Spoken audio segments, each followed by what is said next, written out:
और अब हम शुरू कर रहे हैं रैपिड फायर, यानी छोटे छोटे सवाल और छोटे छोटे जवाब। पहला सवाल डॉक्टर चंद्रशेखर आपको जा रहा है। क्या हड्डियों को मजबूत करने के लिए 50 साल की उम्र में भी दौड़ लगाना ठीक है? हाँ, बिल्कुल ठीक है। डॉक्टर नीना, कैल्शियम का सबसे अच्छा स्रोत यानी सोर्स कौन सा है? Milk and milk products. Doctor Sujit Jha, calcium के साथ विटामिन डी क्यों जरूरी है? एब्जॉर्प्शन तो करती है। विटामिन डी का अपना अलग ही एडवांटेजेस है, केवल बोन्स के लिए नहीं, शरीर के चारों तरफ बॉडी के फंक्शनिंग के लिए। तो vitamin D remains essential calcium के साथ। जी हाँ, जरूरी है। डॉक्टर यादव, कैल्शियम के सप्लीमेंट्स लेना बहुत फायदेमंद होता है। सेलेक्टिवली लेना चाहिए, लेकिन विटामिन डी जरूर लेना चाहिए। जी। डॉक्टर नीना, जो दूध नहीं पीते उन्हें कैल्शियम सप्लीमेंट लेना चाहिए या हरी पत्तेदार सब्जियां खानी चाहिए? दोनों। हरी पत्तेदार सब्जियां, क्योंकि कुछ लोग उसको भी पसंद नहीं करेंगे, बट अगर सप्लीमेंट्स लें तो कैल्शियम कार्बोनेट।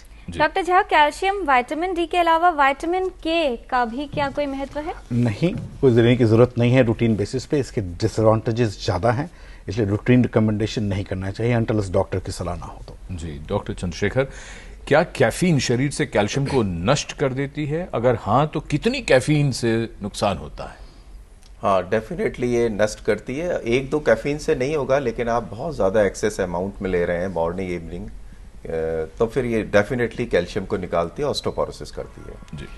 डॉक्टर नीना, अगर किसी को ऑस्टियोपोरोसिस हो गया है, इसका मतलब यह है कि उस व्यक्ति को या महिला को सही रूप से या सही मात्रा में कैल्शियम नहीं मिला। हाँ, यही समझ आता है इस। जी। डॉक्टर झा, जिन्हें दूध से एलर्जी है वो क्या करें? मिल्क प्रोडक्ट्स ले। अगर दूध से एलर्जी है तो अगर सोया मिल्क ले सकते हैं, ग्रीन लीफी वेजिटेबल्स ले सकते हैं। अगर आप नहीं ले पाते तो आपको definitely calcium and vitamin D supplement. Paneer तो सबको अच्छा लगता ही है। पनीर खोए की मिठाई खा ले, वो तो सबको अच्छी लगती है। डॉक्टर यादव, अगर कोई 1200 मिलीग्राम से ज्यादा कैल्शियम रोज लेता है तो क्या उसका कोई नुकसान होगा? अगर वो ओरली ले रहे हैं तो नुकसान शायद नहीं होगा। बॉडी को जितना जरूरत है उतना ही वो अब्जॉर्ब करेगी। डॉक्टर नीना, जिन महिलाओं के ज्यादा बच्चे होते हैं उन्हें ऑस्टियोपोरोसिस होने का खतरा ज्यादा होता है, क्या ये सच है? नहीं, उनको ऑस्टियोपोरोसिस का खतरा ऑस्टियोपीनिया होने का खतरा है। ऑस्टियोपोरोसिस आजकल की समय में इसके वजह से नहीं होगा। जी। डॉक्टर झा, कैल्शियम सोने से पहले लेना चाहिए ताकि शरीर में अच्छी तरह से मिल सके? कोई जरूरी नहीं है। कैल्शियम कार्बोनेट को जरूरत है कि आप खाने के साथ ले, अदरवाइज दूसरी कैल्शियम आप कभी भी ले सकते हैं। खाली एक ही धारणा कि कैल्शियम कार्बोनेट खाने के साथ ले, बस। डॉक्टर चंद्रशेखर, कुछ दवाइयां ऐसी होती हैं जिनको खाने से कैल्शियम शरीर में ठीक से एब्जॉर्ब यानी शरीर ग्रहण नहीं कर पाता, क्या ये सही है? हाँ, ये डेफिनेटली सही है। जी। कुछ दवाइयां ऐसी हैं। डॉक्टर नीना, बहुत लंबे समय तक यदि कैल्शियम सप्लीमेंट गोली के रूप में लिए जाएं तो उससे कॉन्स्टिपेशन और कई अन्य समस्याएं हो सकती हैं। ये कथन सही नहीं है, बट कुछ मिक्स ऐसे हैं जो कि कॉन्स्टिपेशन कर सकते हैं। जी। डॉक्टर झा, जो रोजाना धूप में रहते हैं उन्हें विटामिन डी की चिंता नहीं करनी चाहिए, और विटामिन डी के सप्लीमेंट कितने जरूरी हैं? देखिए, जो विटामिन देश में पाया गया है कि केवल सीआरपीएफ जवान जो बॉर्डर्स में रहते हैं उन्हें ही कमी नहीं होती है। अदरवाइज देश में डिफरेंट स्टडी है, हमारे मित्तल साहब का, एंड डिफरेंट एम्स से स्टडी आई है कि सबको विटामिन डी कमी होती है। इसलिए सबको विटामिन डी की जरूरत है, सप्लीमेंटेशन की जरूरत है। जी। डॉक्टर यादव, ऑस्टियोपोरोसिस का मतलब है कि हड्डियां कमजोर हो गई हैं। बिल्कुल सही बात है। Doctor Neena, pre menopausal bone loss के लिए क्या इलाज करना चाहिए? Exercise, diet. डॉक्टर झा, कौन सी दवाएं हड्डियों को कमजोर करती हैं? स्टेरॉइड्स। डॉक्टर चंद्रशेखर, बढ़ती उम्र में और खासकर बुजुर्गों में गिरने से हड्डी टूट जाना एक सामान्य बात है, इसमें चिंता नहीं करनी चाहिए? नहीं, इसमें चिंता करनी चाहिए, क्योंकि ये एल्डरली एज ग्रुप फ्रैक्चर कहलाते हैं। उसमें मोर्टेलिटी भी बहुत ज्यादा होती है। पता लगा फ्रैक्चर हुआ, फिर उसके बाद वो सिंक करते चले जाते हैं और प्रॉब्लम शुरू हो जाती है। जी। डॉक्टर नीना, रजोनिवृत्ति यानी मेनोपॉज के बाद महिलाओं को हार्मोन रिप्लेसमेंट थेरेपी होने से लाभ होता है या नुकसान भी? ये एक बहुत ही विवादनीय सब्जेक्ट है। हार्मोन रिप्लेसमेंट थेरेपी अगर आप दे रहे हैं किसी और इंडिकेशन के लिए, उनको हॉट फ्लैशेस हो रहे हैं, तो बोन मास पे डेफिनेटली पॉजिटिव इफेक्ट रहेगा। बट अगर ऑस्टियोपोरोसिस है तो हम हार्मोन थेरेपी देना पसंद करते हैं, पर उनके साइड इफेक्ट्स हैं, इसलिए हमारे पास और ऑल्टरनेटिव मेडिसिन है जिनका हम चॉइस पहले करते हैं। जी। तो डॉक्टर झा, ईस्ट्रोजन और टेस्टोस्टेरोन के कम स्तर हों, लो लेवल्स हों, तो उससे क्या होगा?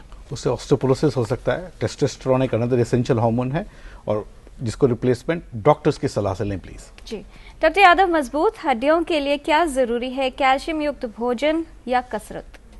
दोनों जरूरी हैं। विटामिन डी, कैल्शियम और कसरत तीनों होते हैं तभी होगा। अगर तीनों में से एक भी चीज कम है तो बात बनेगी नहीं। डॉक्टर नीना, जो महिलाएं डाइटिंग करती हैं और दुबली हो जाती हैं वो ज्यादा स्वस्थ रहती हैं? ये कथन गलत है क्योंकि उनकी बोन मास डेंसिटी कम होती है। Doctor Jha, bone density test कितनी देर में रिपीट करवाना चाहिए? अगर आप पहले तो कराना चाहिए जब आप लिटिल हाई रिस्क इंडिकेशन हो।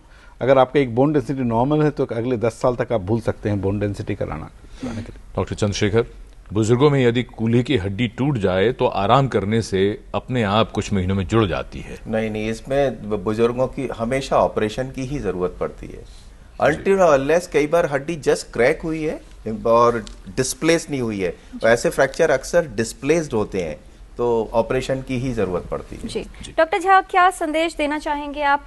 अगर एक वाक्य में आपसे पूछा जाए तो क्या है highlight of the program? Healthy diet, exercise, अगर आप ना ला पाए तो विटामिन डी का सप्लीमेंटेशन लें। Doctor Neena? Agreeing with doctor Jha, begin young to stay young.